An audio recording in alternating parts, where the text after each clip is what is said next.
Yes, good morning po sa lahat. Are you here already? Good morning po. It's Monday again. The first day of the working week.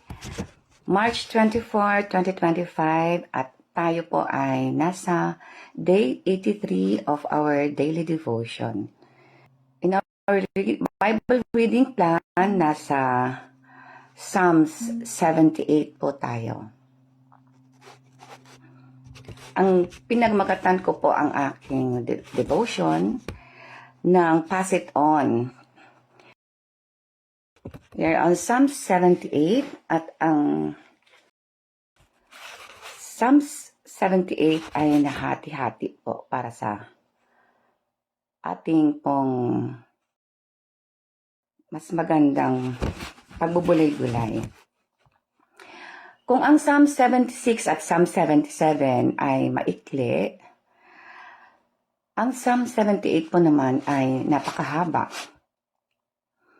Kaya ito ay hinati-hati sa tatlo, meaning we will be hearing from Psalm 78 for 3 days starting today. But before that, tayo pa muna ay manalangin. Heavenly Father, thank you for this new day. Salamat, ginising niyo po kami, Panginoon. We want to praise and honor you this morning by hearing and listening to your word, which is our food for our spirit. We pray, Lord, na ang Banal na Espiritu Santo ang magturo sa amin today. The Holy Spirit will rebuke us and instruct us, Lord.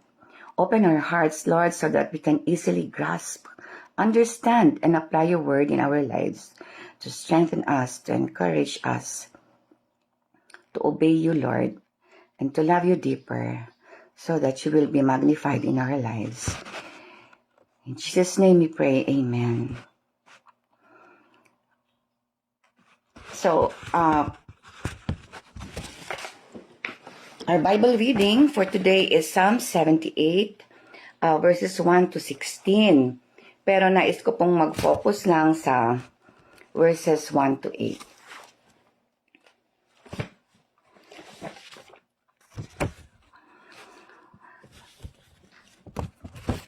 At ito ang sinasabi. Sa English version NLT, O my people, listen to my instructions. Open your ears to what I am saying, for I will speak to you in a parable. I will teach you hidden lessons from our past, stories we have heard and known, stories our ancestors handed down to us.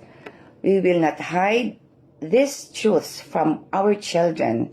We will tell the next generation about the glorious deeds of the Lord, about his power and his mighty wonders. For he issued his laws to Jacob, he gave his instructions to Israel, he commanded our ancestors to teach them to their children, so the next generation might know them, even the children not yet born, and they in turn will teach their own children. So each generation should set its hope anew on God, not forgetting his glorious miracles and obeying his commands. Then they will not be like their ancestors, stubborn, rebellious, and unfaithful, refusing to give their hearts to God. Okay, papurihin ang Panginoon sa pagkabasa ng kanyang banal na salita. Sa kabuuan ng Psalm 78, nilarawan dito ang kasaysayan ng kabutihan ng Diyos sa mga Israelites. Ito ay sa bayan ng Israel simula pa sa Exodus nila sa Egypt hanggang sa nung naghari na si King David sa Jerusalem, at inilarawan nila din ang blessings ni Lord sa mga Israelites at ang ginawa niya para sa kanila. Isinalaysay din kung paano tinanggap ng mga tao ito at yung failure nila na magtiwala at sumunod sa Panginoon. Isinalaysay din dito kung paano dinisiplina ni Lord sila at pinarusahan at kung ano ang tugon nila dito. Inilarawan din dito ang compassion ni Lord sa kanila at sa kabila noon ay pinagpapala pa rin ni Lord sila. Sa kabila ng kanilang pagre-rebelde, pinagpapala pa rin ni Lord sila. Ang author ng ating Psalm 78 ay si Asaph. Si Asaph ay katulad ng sinabi previously ay sa choir director marahil or song composer nila. At bakit isinulat nga ni Asaph itong history ng Israel? Alam nyo, Asaph wants us to understand this because the next generation is dependent on our understanding of God's Word. Kung ano natin dito sa verses 1 and sabi niya dito sa verse 1, "Oh my people, listen to my instructions. Open your ears to what I am saying." Kailangan maliwanag na maliwanag sa kanila ang instruction ng Panginoon. Dahil nakasalalay sa kanila ang kanilang, nakasalalay sa pag-intindi nila ito. Okay, so, tignan natin sa, alam nyo, ang focus natin dito ay hanggang 1 to 8 lang. Isinulat ito para sa susunod na lahi or sa mga anak. At sabi dito ay para sa mga batang hindi lamang po yung buhay na o nandyan na, ay para din po sa mga ipinanganganak. Para malaman nila ito, para mapalakas ang kanilang pananampalataya at umasa na maging mas higit sa kanila na mga magulang ang kanilang mga anak.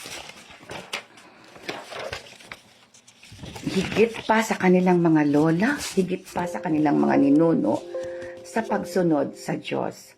Doon sa verse 6, kasali din yung di pa ipinapanganak. At alam nyo ba na nabasa ko na ang batang sanggol sa sinapupunan ng pala ng nanay sa mga third or fourth trimester, pwede nang makinig ng sounds kahit sa loob pa siya ng tiyan ng nanay. Pwede na palang basahan ng Bible. Pwede na palang ipanalangin ng malakas, awitan ng worship songs.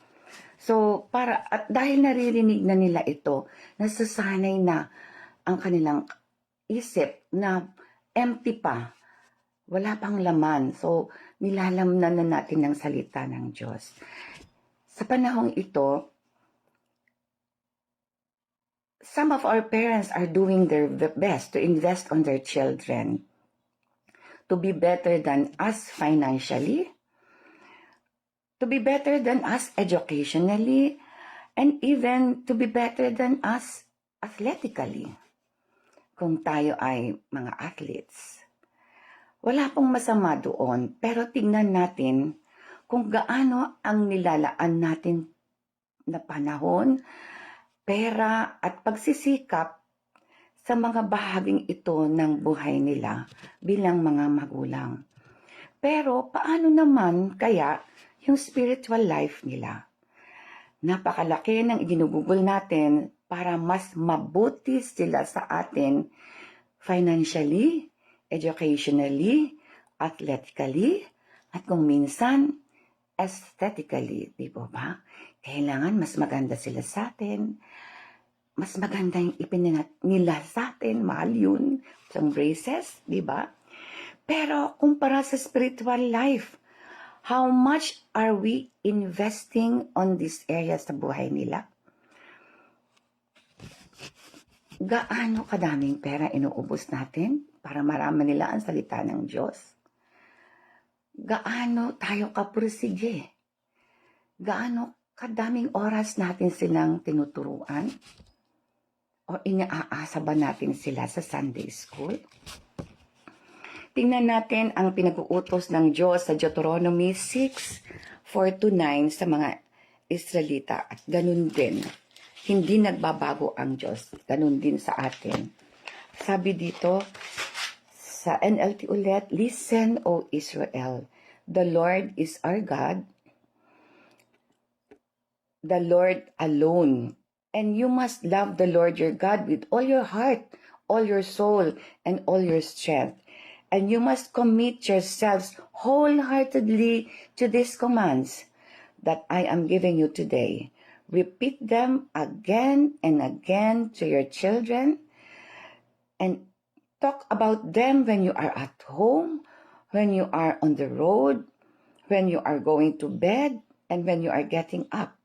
Tie them to your hands and wear them on your forehead as reminders. Write them on the doorpost of your house and on your gates. Ganon katindi, ganon kagusto ng Panginoon na talagang, alam niyo yon, gusto niya turuan natin ang ating mga anak sa commands niya again and again until it's woven in the fiber of their beings. Yun ang lifestyle na nila, yung passion na nila. Excuse me po. We want the characteristics of Christ embedded or woven in the fiber of their beings, yung pagkatao nila. Ganon po ba tayo para ma-impart natin yon? Yes, we want our children to be good spiritually also, pero hindi pareho yung effort no? Yung oras at pera na inilalaan natin para dito, hindi pantay. Doon sa gusto natin sa kanila na maging educationally, financially, and athletically well-off sila, di po ba? Agree po ba kayo? Pumapayag pa nga tayo na mag-absent sila sa church, di po ba? Kung sila ay napuyat sa kanilang pag-aaral.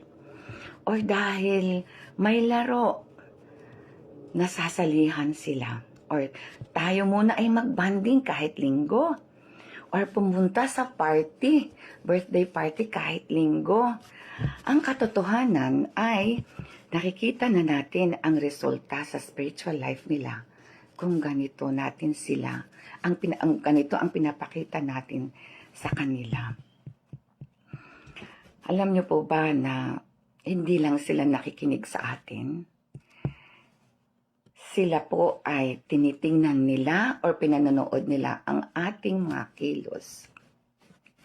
At alam nila kung tunay nga na hawak ng Diyos ang puso at buhay natin ng buong buo. Ang alam nila kung saan natin ginugugol ang oras natin, ang pera at lakas natin dahil araw-araw ay kasama nila tayo, di po ba? Alam nila kung mas masaya tayo sa ibang mga bagay or mas love natin si Jesus. Mas gusto nating maglaba, mamasyal, magbike, magtrabaho, at magtinda kaysa magsimba. Sunday lang po ito, ha? Sunday lang po ito. Paano pa yung mga ibang araw? Pasalamat nga pala tayo sa ating mga Sunday school teachers. Shout out kay Sister Bing, ang ating director ng Sunday school, at ang ating mga magigiting na Sunday school teachers. Ganon din sa CCM Bacoor, si Sister Christine Vibar. Pasalamat tayo sa kanila na nagkukwento sa mga Bible stories sa ating mga anak. Dahil baka hindi natin nagagawa ito para sa kanila. Kahit anong sabihin natin sa ating mga anak na pang-spiritual, ay alam nila na hindi tayo ganon. Kung hindi natin ginagawa. Kung wala silang nakikita at nararamdaman, nakikita ba nila na nagpe-pray tayo, nagde-devotion tayo, nagtatites tayo, at Tinuturuan ba natin sila nito? How about kung tayo ba ay marites o ipokrito?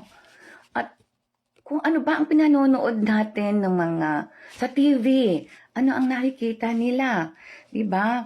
Now, nakikita ba nila na we love the Lord wholeheartedly sa mga preferences natin, sa mga priorities natin?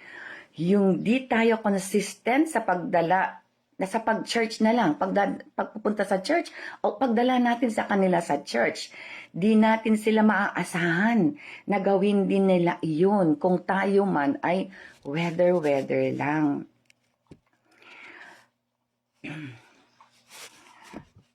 Ganun din naman sa ating mga dinidisciple. Tayo ay spiritual parents din nila. Alalahanin natin, tayong mga magulang ang inatasan ng Diyos na magturo sa kanila na mahalin ang Diyos ng buong buo. Ng buong puso, buong kaluluwa, at buong lakas, sinabi sa Deuteronomy 6. Ulit-ulitin natin ito sa kanila at ipakita sa kanila ang tunay na pagmamahal sa pamamagitan ng buhay natin. Yung paraan na makakaasa tayo na mahigitan nila tayo at maituro din nila sa kanilang mga anak, sa kanilang mga apo, and so on and so forth. Ikwento din natin sa kanila na kung gaano kabuti ang Diyos sa atin. May proof ang kabutihan ng Diyos at pwede din nilang ikwento sa kanilang mga anak at mga apo. Sabi sa verse 7 sa Psalm 78. So each generation should see its hope, should see it hope anew to God, not forgetting His glorious miracles. So, para hindi nila talikuran ito, hindi nila makalimutan, tulad ng mga Israelites sa verse 8, sabi nga dito, then they will not be like their ancestors, stubborn, rebellious, and unfaithful, refusing to give their hearts to the Lord.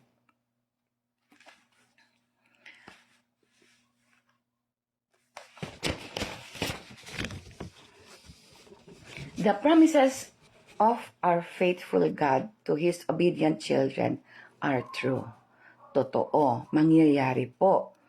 And it is our hope that all these blessings will be enjoyed by our next generations if we will continue to pass it on to them. Yun lamang po ang devotion natin ngayon. Kailangan ipasa natin sa next generation ang kabutihan ng Diyos, ang katapatan niya, hindi lamang po sa ating pananalita, pero sa ating gawa. Dahil tayo po ang inatasan ng Diyos. Nakikita tayo ang ating mga anak kung ano ang binavalue natin. At yun po ang higit nilang nakukuha sa atin po. So, salamat po at magandang umaga po, and we will close it with this closing prayer. Heavenly Father, we have heard your words, Lord. We who are now in this generation are responsible to our next generations on how they will love you, honor you, obey you, and worship you in their lives. Lord, we desire that they will be better than us in that area of their lives, more than their education, their financial and physical aspect of their lives. Because we know, Lord, that if they are connected to you properly, all their other needs will be well taken care of, as you said in your word in Matthew 6:33. Help us to magnify you in our lives, that they will see Jesus in us. May we desire and do our best to show them that we love you wholeheartedly with the help of the Holy Spirit. May your name be magnified. May your name be glorified, O Lord. We give you back all the glory in Jesus' mighty name. Amen. So, eto pa, dito na po tayo nagtatapos.